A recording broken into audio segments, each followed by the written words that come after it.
Si vous faites de la publicité sur Facebook Ads, vous êtes tombé au bon endroit parce que dans cet épisode, moi je vais vous parler de 2 techniques qui sont très utiles sur la plateforme dès lors que vous avez un minimum d'engagement sur vos publicités. Quand je parle d'engagement, je parle de preuve sociale. L'idée avec ces 2 techniques, c'est évidemment d'avoir de meilleurs résultats. Alors que vous soyez un e-commerce, un lead gen ou un infopreneur, ces 2 techniques s'appliquent à vous, donc écoutez bien. Bonjour à tous et bienvenue sur No Pay No Play, le podcast dédié à la publicité sur Facebook Ads, le podcast qui vous permet de bien démarrer votre approche sur la plateforme. Il vous est présenté par l'agence J7 Media ainsi que la J7 Academy. Alors je vous explique très brièvement parce qu'on en reparlera un peu plus vers la fin, mais la J7 Academy, c'est un écosystème qui permet à des média buyers comme vous et moi de devenir meilleurs sur la plateforme de Facebook Ads, mais surtout le rester. C'est un service qu'on propose chez J7 Media. Mon nom est Antoine Dalmas et comme je vous expliquais aussi en introduction, on va voir 2 techniques. On va voir 2 techniques qui reposent principalement sur, comme je vous le disais, l'engagement et la preuve sociale. Pourquoi je vous ai parlé de l'académie ? C'est très simple, c'est parce que dans l'académie, il y a plusieurs supports qu'on utilise pour enseigner Facebook Ads. Et il y a notamment des workshops. Et le contenu que je vais vous montrer est issu des workshops de l'année dernière et un autre de cette année qui parle exactement de la même chose, à savoir l'engagement. Donc, je vais vous présenter mon écran. Pour ceux qui nous écoutent sur Apple Podcasts et d'autres plateformes, là, pour le coup, je vous encourage à venir sur YouTube parce que je vais montrer pas mal de visuels et de graphiques. Ça risque d'être intéressant. Donc, l'extrait que je vais vous montrer aujourd'hui concerne l'engagement et on va commencer avec le premier exemple, donc la première technique. On est dans une situation où on a un e-commerce qui fonctionne bien, mais qui fonctionne bien parce qu'il a une bonne publicité. Vous la voyez sur la gauche, elle a à peu près, alors là vous ne le voyez pas, mais elle a plus de 1000 likes, il me semble de mémoire, 148 commentaires, 448 partages, ce qui est absolument gigantesque. Cette publicité, pour la compréhension de tout le monde, on l'appellera la Goliath, ok, pour des raisons évidentes. C'est-à-dire que cette publicité, elle est très bien, elle fonctionne super bien, le problème c'est qu'on en est complètement dépendant. Parce que à l'inverse, lorsqu'on lance d'autres publicités, face à face, évidemment, tout le budget ne part que sur une seule publicité, à savoir la Goliath. Donc, encore une fois, c'est très bien, mais ça nous rend dépendants d'une publicité qui, peut-être du jour au lendemain, arrêtera de fonctionner et nous laissera absolument sans rien. Okay ? Donc, on a tout intérêt à trouver mieux ou du moins à trouver un équivalent. Aussi, et ça va être important pour que vous compreniez bien l'idée, ce qui est incroyable, je trouve, avec cette publicité, c'est que dans les commentaires de la Goliath, c'est principalement des anciens clients du produit en question qu'on vend et qui sont hyper satisfaits de leur expérience. C'est-à-dire que littéralement, les commentaires qu'il y a dessous, c'est « Ah, j'adore ce produit, je l'ai reçu, je vais en racheter un deuxième pour ma fille. » Et c'est que ça, que ça, que ça. Donc c'est génial, c'est une superbe preuve de succès pour ce produit et c'est surtout une superbe vitrine pour nous sur Facebook Ads. Okay ? Donc, je mets fin à la parenthèse, vous allez comprendre la suite. Donc nous, l'idée, on est un peu dans la panade ici, c'est que on aimerait trouver d'autres publicités, ou du moins des publicités qui arrivent à faire un peu face à Goliath. Parmi les quelques tests qu'on a pu lancer, on a cette vidéo qui est une déclinaison de Goliath, mais une déclinaison dans le sens où on a juste, parce que Goliath est une vidéo, et David, parce qu'on l'appellera comme ça, la petite David, c'est en gros le même script publicitaire, mais on l'a juste tourné dans d'autres décors. Ok, voilà. Comme ça, vous avez toute l'information. Et on se dit la chose suivante. Ok, l'idée est que probablement Facebook a beaucoup trop d'expérience avec Goliath. C'est impossible de la déloger comme ça parce qu'elle a trop d'expérience et notamment parce que elle a trop de preuves sociales. Donc, on part du principe qu'on n'arrive pas à déloger Goliath parce qu'il y a trop de preuves sociales en partie et que ça rend juste impossible le combat. Donc, qu'est-ce qu'on fait ? Eh bien, on va prendre la petite David, on va prendre la petite publicité qui, selon nous, a des chances de réussir mais qui, pour l'instant, ne le peut pas, et on va lui faire boire la potion magique de l'engagement. Alors, comment on fait ça ? La potion magique de l'engagement. C'est que, comme on remarque que sur la preuve sociale, c'est-à-dire les commentaires qu'il y a sous Goliath, comme on remarque que c'est que des acheteurs qui sont hyper satisfaits, c'est très simple. On va littéralement créer une campagne, dont le but est d'aller cibler tous les acheteurs du site sur les 180 derniers jours et même on va exporter le CRM du e-commerce pour mettre tous les clients qui ont acheté cette lampe. Et l'idée, c'est de ne viser que ces personnes-là. Okay ?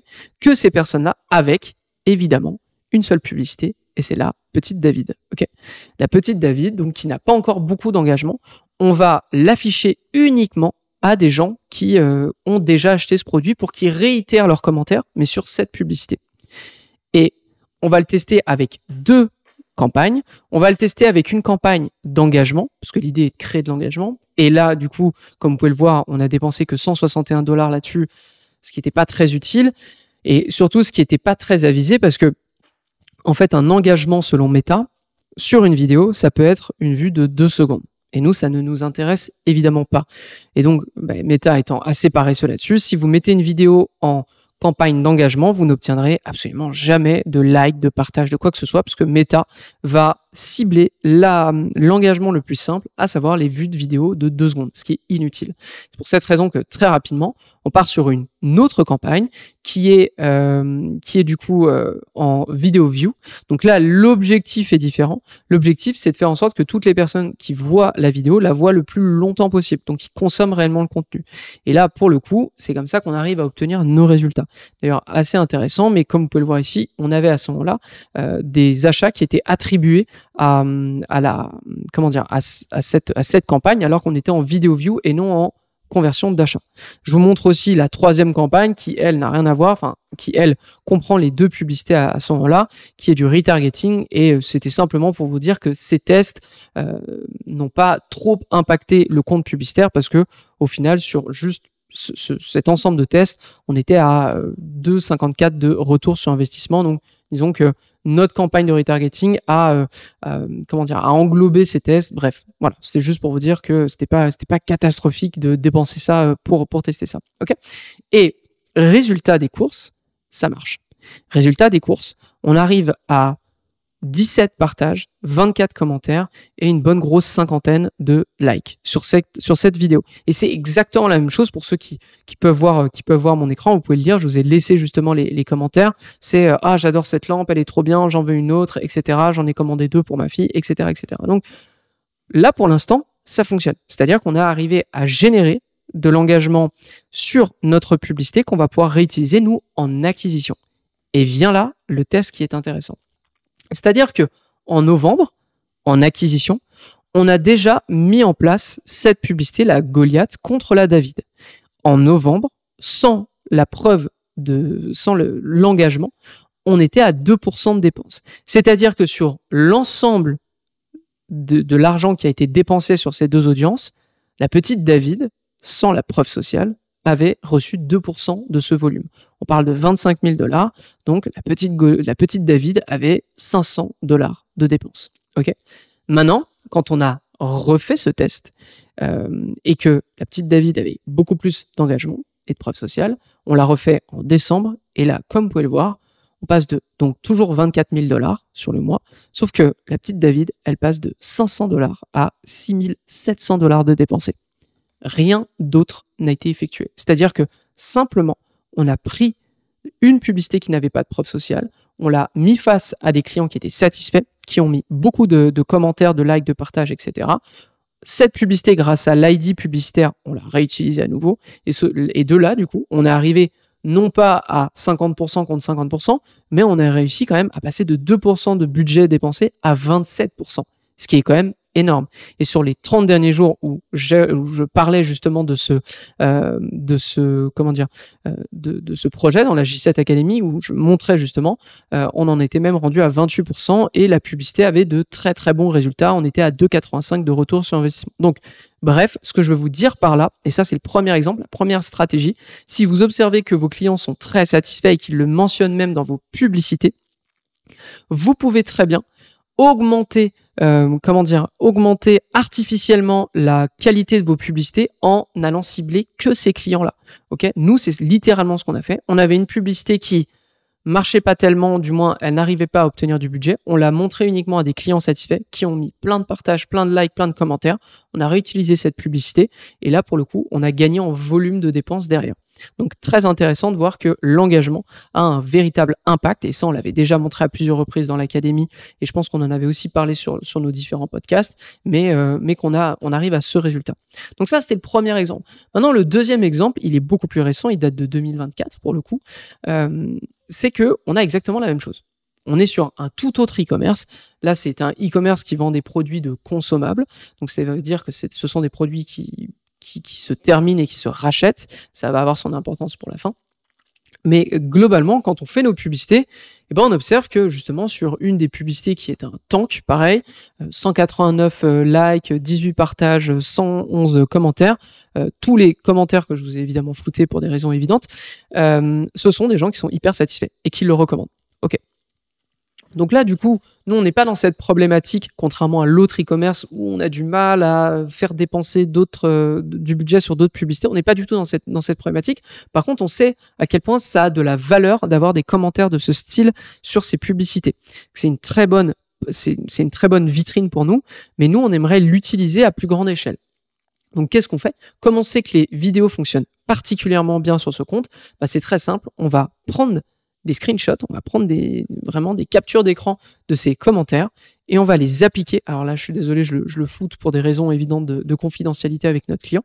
On le floute, mais par contre, sur toute une vidéo qui démontre le produit, eh bien, vous allez voir apparaître successivement 4, 5 commentaires qui vont changer toutes les 2 secondes ou 3 secondes, il me semble, juste le temps que vous puissiez les lire. Pour ceux qui se posent la question, parce que ça nous avait été posé comme question, évidemment, on floute le nom et le visage des personnes sur ces vidéos. Okay, l'idée est simplement de voir que on a bien des commentaires qui sont positifs sur Facebook, on a juste pris une photo. L'idée aussi est de ne pas styliser ces commentaires, parce que sinon ça perd complètement de son authenticité et on ne sait pas du coup que ça provient de Facebook. Donc, on met ça en place et ce qui est intéressant, c'est que sur le mois de juin 2024, c'est notre meilleure publicité d'acquisition de tout le compte. Okay. Très simplement, on dépense 1 430 $ dessus et ça fonctionne bien. On est quasiment à 2 de retour sur investissement. Pourquoi je vous parle du retour d'investissement? C'est parce que on est sur un produit qui est consommable, c'est-à-dire que forcément, le plus dur, c'est de convertir un client existant, de convertir plutôt un client qui n'existe pas, parce que derrière nous, on sait qu'avec l'emailing ou même avec du retargeting, on va pouvoir le refaire consommer et augmenter la LTV de ce propre client. Donc bref, peu importe, simplement pour vous dire que le simple fait d'avoir une vidéo de démonstration et d'ajouter, parce que la vidéo de démonstration, on a déjà tenté ça plein de fois et ça fonctionnait déjà, de rajouter en plus des captures d'écran, des commentaires qu'on recevait sur nos propres pubs, ça a hyper bien fonctionné et ça nous a permis de faire complètement la différence par rapport à toutes les autres publicités. Donc, à nouveau, si vous avez 2 leçons à tirer de ce podcast, parce qu'après je vais vous parler d'autres choses, si vous avez 2 leçons à tirer là-dessus, c'est que la preuve sociale, l'engagement peut vous permettre d'obtenir plus de dépenses et plus de diffusion de la part de Meta, aussi et nécessairement de meilleurs résultats si vous le mettez en avant, que ce soit dans votre propre créatif ou que ce soit juste en dessous de votre publicité parce que ça fait une superbe vitrine. Donc, on a terminé ces contenus. Si ça vous a plu, moi, je vais vous reparler brièvement de la J7 Academy parce que littéralement, ce que je vous ai montré là, ça provient de la J7 Academy et c'est le type de contenu qu'on offre chaque mois à tous les membres. Alors, pour ceux qui nous découvrent et ceux qui ne savent pas ce que c'est la J7 Academy, très rapidement, c'est dans un premier temps une plateforme de cours où on archive absolument tous les meilleurs coups, toutes les meilleures campagnes, toutes les meilleures pratiques qu'on a pu observer et appliquer sur nos propres comptes et les propres comptes de nos clients aussi. Donc, à l'heure actuelle, puisque l'Académie a maintenant plusieurs années, c'est plus d'une centaine d'heures de cours et de replays. C'est des nouveaux cours très régulièrement, c'est-à-dire que chaque mois, on sort un nouveau cours. Là, les derniers cours, c'était par exemple le Profit X, dont on parlera plutôt sur Social Scaling. On a comment faire un audit Facebook Ads, comment créer une bonne page de capture d'email, comment intégrer une campagne Facebook Ads, parce que les gens se posent la question et aimeraient savoir comment J7 Media intègre ses publicités. On explique tout là-dedans. Et à l'heure où je vous parle, d'ailleurs, on aura sorti le cours les 30 créatifs Facebook Ads indispensables, c'est-à-dire 10 créatifs e-commerce, 10 créatifs infopreneurs, 10 créatifs de lead gen. Voici les meilleurs créatifs qu'on vous encourage de tester selon votre type de business et on vous montre des exemples typiques, des exemples de nos propres clients et comment ça nous a permis d'avoir de meilleurs résultats. Donc ça, c'est un premier point. Et deuxième point, comme je vous ai expliqué, on a aussi les workshops. On a ce qu'on appelle les What's Working Now. C'est littéralement quels sont les meilleurs coups qu'on a fait dans les 30 derniers jours. Et ça, le contenu que je vous ai montré, c'est littéralement un extrait de What's Working Now. Donc ça vous permet de savoir qu'est-ce qui fonctionne dans les 30 derniers jours, qu'est-ce qui fonctionne de manière générale sur Facebook Ads et on vous donne des résultats, on vous prouve que ça a donné de bons résultats. Ensuite, on a des Office Hours qui est un autre workshop, donc vous avez 2 workshops par mois, où là l'idée c'est simplement de vous soit de faire l'analyse d'un compte publicitaire d'un des membres pour lui dire pour vous dire voilà, quand vous êtes dans telle situation avec ce genre de compte, vous devez faire ceci, cela, etc. Ou sinon on vous fait tout un plan complet sur une thématique comme les tunnels de vente, comme le Black Friday, comme quels sont les scripts à utiliser en publicité, etc., etc. Donc on est vraiment beaucoup plus niché. Et pour terminer, dans l'académie, vous avez un espace Slack qui vous permet de discuter avec tous les membres de J7 Media, tous les employés de J7 Media, que ce soit moi, que ce soit Antoine Gagné, que ce soit des média buyers que vous avez pu entendre sur No Pay No Play ou Social Scaling, même des directeurs de compte. On est tous sur cet espace-là et vous pouvez nous poser des questions, que ce soit d'ordre du Ads Manager, de e-commerce, du lead gen, de l'infopreneur, de l'emailing, du Google Ads, parce qu'on a aussi des experts dans ce domaine-là. Donc voilà, ça c'est tout ce qui compose la J7 Academy. Si ça vous intéresse, j7academy.com ou dans les notes de l'émission et on peut faire complètement un appel pour vous montrer à peu près à quoi ça ressemble gratuitement et sans aucun engagement. Donc voilà. C'est tout pour aujourd'hui. J'espère que ça vous a plu sur le contenu et sur les petites techniques que je vous ai montrées. N'oubliez pas, l'engagement, la preuve sociale, ça peut faire vraiment la différence sur Facebook Ads et sur vos propres résultats. C'est tout pour aujourd'hui. Moi, je vous donne rendez-vous au prochain épisode de No Pay No Play. À très vite tout le monde.